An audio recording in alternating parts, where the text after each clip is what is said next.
سعودی عرب کے دارالحکومت ریاض میں تحریک لبیک کے زیر اہتمام مسئلہ کشمیر اور اس پر عالم اسلام کی ذمہ داریاں کے عنوان سے تقریب کا انعقاد کیا گیا، جس میں عہدیداران اور کارکنان نے شرکت کی۔ تقریب سے خطاب کرتے ہوئے ریاض ریجن کے صدر حامد ناصر قادری نے کہا کہ کشمیر میں جو RSS کے بھارتی گنڈوں نے گزشتہ 6 ماہ سے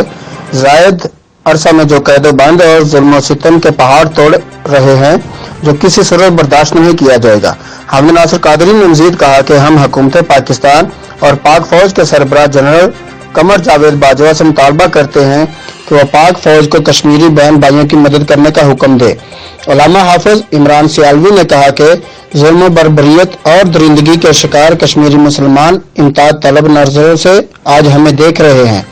لہذا حکمرانوں کو مصلحتوں اور ذاتی مفادات کی پالیسی کو ترک کر کے اپنا کردار ادا کرنا ہوگا۔ انہوں نے مزید کہا کہ دین محمد کو تخت پر لانے کے لیے اپنا کلیدی کردار ادا کرنا ہوگا